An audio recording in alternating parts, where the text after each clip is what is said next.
अस्सलाम वालेकुम viewers, welcome to my channel महकती कहानियाँ। हमारी आज की कहानी है तलाक। ज़रीन और रेहान एक ही कॉलेज में थे। रेहान ज़रीन से 2 साल सीनियर था, पर आपस में दोनों में बहुत मोहब्बत थी। एक दूसरे से मिला बिना रह भी नहीं सकते थे। खैर वक्त बीता, रेहान की एक मल्टीनेशनल कंपनी में जॉब लग गई थी। उसकी अम्मी को उसकी शादी की फिक्र थी और वो अपनी भांजी फरहीन को अपनी बहू बनाना चाहती थी, और अपनी बहन से उन्होंने वायदा भी कर लिया था। उनकी बहन दूसरे शहर में रहती थी। इधर ज़रीन के रिश्ते भी आने शुरू हो गए थे, पर रेहान उससे यही कहता कि मैं शादी करूँगा तो सिर्फ तुमसे और इसके अलावा किसी से नहीं। ज़रीन की जिद पर उसने आखिरकार जब अपनी अम्मी सूफिया बेगम से इसका जिक्र किया तो वो पूरी तरह से उखड़ गई थी। नहीं, नहीं हो सकता। मैं अपनी बहन रिजवाना को ज़ुबान दे चुकी हूँ। मैं ये नहीं कर सकती। अपना वायदा मैं नहीं तोड़ सकती। रेहान अपनी जिद पर था और वो अपनी जिद पर। रेहान के वालिद इकबाल ने अपनी बेगम को समझाया, देखो, ज़िंदगी तो रेहान को गुजारनी है। हम तुम आज हैं, कल चले जाएंगे। अब बच्चे में ही अपनी खुशी ढूंढनी चाहिए। आखिरकार जिद रेहान की हुई और ज़रीन रेहान की ज़िंदगी में आ गई थी। पर सूफिया बेगम ज़रीन को बिल्कुल भी पसंद ना करती थी। बात बात पर उसे नीचा दिखाती रहती। इकबाल साहब तो उसे बेटी की तरह चाहते थे कि अल्लाह ने हमें बेटा दिया था, बेटी की कमी ज़रीन ने आकर पूरी कर दी। सूफिया बेगम की तनकीद पर ज़रीन बहुत परेशान रहती। कभी कभी रेहान से जब उसका जिक्र करती तो वो यही कहता, अरे धीरे धीरे सब ठीक हो जाएगा, तुम फिक्र ना करो। इसी तरह से पूरा 1 साल बीत गया था। इन दिनों वो प्रेग्नेंट थी और सूफिया बेगम का रवैया उसके साथ बिल्कुल ठीक ना था। रेहान ने उसे उसके मायके भेज दिया था। इधर सूफिया बेगम ने अपनी बहन और भांजी फरहीन को बुला लिया था। रेहान ज़रीन से मिलने रोज़ाना बाकायदगी से जाता।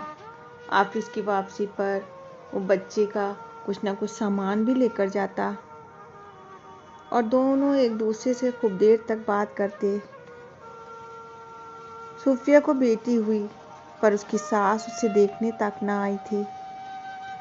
फिर धीरे धीरे रेहान ने भी आना कम कर दिया। बेटी का नाम तक रेहान ने ना रखा था। वो उसे गुड़िया बुलाने लगी थी। रेहान जब कभी उससे मिलने आता तो उसके साथ चलने को कहती, पर रेहान टालता रहता था।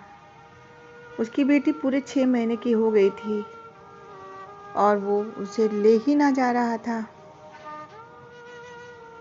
एक दिन उसने सोचा कि लौ मैं खुद ही अपनी ससुराल चली जाती हूँ। बच्ची को लेकर वो अचानक ससुराल पहुँच गई। सूफिया बेगम और उसकी बहन दोनों ही ड्राइंग रूम में बैठी थीं। उसे देखकर दोनों चौंक पड़ी थीं। उसने दोनों को सलाम किया था। तभी चाय लेकर एक लड़की अंदर आई थी। वो फरहीन थी, रेहान की खालाजाद। वो बिल्कुल ऐसी लग रही थी जैसे उसकी अभी शादी हो चुकी है। वो दौड़कर सीधे उसके पास आई थी और गुड़िया को अपनी गोद में लेने की कोशिश करने लगी। तभी अंदर से रेहान फरहीन को आवाज़ लगाता हुआ बाहर आया, अरे फरहीन, तुम कहाँ हो? मैं चाय का कब से इंतज़ार कर रहा हूँ। सामने ज़रीन को देखकर चौंक पड़ा था। अरे तुम कब आई? फरहीन उसके लिए भी चाय ले आई थी। रेहान ने उसे भी चाय का ऑफ़र दिया। सूफिया बेगम की आवाज़ गूंजी थी, तुम यहाँ क्यों आई हो? अब तुम्हारा यहाँ कोई काम नहीं है। ये मेरी बहू से मिली। ये मेरी बहू फरहीन है। बच्ची को उसने दीवार पर लिटा दिया था। फिर रेहान की तरफ आई थी।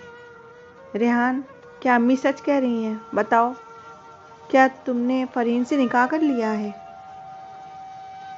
रेहान ने नज़रें झुका ली थी। कुछ बोल ही ना रहा था। उसका गिरेबान पकड़कर उसने हिला दिया। फिर रेहान ने उसे समझाना चाहा तो उसने कहा, हाँ तुम हाँ या ना में जवाब दो। रेहान ने सिर झुकाकर कहा, हाँ फरहीन मेरे निकाह में है। जरीन ने कहा, अच्छा मैं वापस जा रही हूँ, अब तुम फरहीन के साथ ही रहो। उसने बच्चे को गोद में उठाया और सीधे गेट से बाहर आई थी। उसे लगा शायद रेहान उसे मनाने आएगा और अपनी गलती पर नादिम होगा, पर रेहान ना आया था। उसे बाहर सूफिया बेगम की आवाज़ सुनाई पड़ी थी, अकड़ तो देखो महारानी की, एक तो बेटी पैदा की, उस पर से इतनी अकड़। रेहान तुम इसे जल्द से जल्द तलाक दे दो। बाहर इकबाल साहब मिले थे। उसने उन्हें आंखों में आंसू लिए उसने उन्हें सलाम किया था और फिर सीधी गेट से बाहर आ गई थी। बाहर आकर टैक्सी में बैठ सीधे अपने घर पहुंची। अपने कमरे में जाकर उसका जवाब दे गया था और वो बहुत रोई थी। अपने घर से भी नाराज़गी लेकर उसने रेहान के साथ निकाह किया था। जरीन ने सोचा था कि रेहान उसे मनाने आएगा और उसके साथ कभी गलत ना करेगा और उसे वापस लेने ज़रूर आएगा, पर वो ना आया। उसने कई बार रेहान को खुद से फ़ोन किया, तब भी रेहान ना आया। एक दिन उसने उसे तलाकनामा भिजवा दिया था। उसकी माँ तो ये सुनकर बिस्तर पकड़ लिया था। बाप भी बहुत टूट गए थे। वो लोग छोटे से गांव के रहने वाले थे। फिर जरीन ने पंचायत बुलाई थी और रेहान को भी बुलवाया गया। तो रेहान ने कहा कि मुझे हक है दूसरी शादी का, इसकी इजाज़त हमारा मज़हब हमें देता है। हम जिसके साथ रहना चाहें रह सकते हैं, जिसे छोड़ना चाहें छोड़ सकते हैं। जरीन ने गुस्से से पंचों से कहा, आप ही बताएं, जो शादी लड़की की मर्ज़ी के बिना नहीं हो सकती और उसे ख़त्म करने में लड़की की मर्ज़ी क्यों नहीं शामिल है? खाली लड़के को इस बात का मुकम्मल हक क्यों है? अच्छा, मैं आप सभी से ये सवाल करती हूँ, प्लीज़ बताइए। पर जरीन की बात का किसी के पास कोई जवाब न था। व्यूअर्स, मैं आप सभी से ही पूछती हूँ कि इसका जवाब क्या आपके पास है? तो कमेंट करके बताएं और मेरी स्टोरी को लाइक शेयर करें। और मेरे चैनल महकती कहानियों पर अगर आप न्यू हो तो प्लीज़ मेरे चैनल महकती कहानियों को सब्सक्राइब कर लो। नोटिफिकेशन के लिए बेल आइकन को प्रेस कर ले ताकि आगे आने वाली कहानी आपको सबसे पहले मिल सके।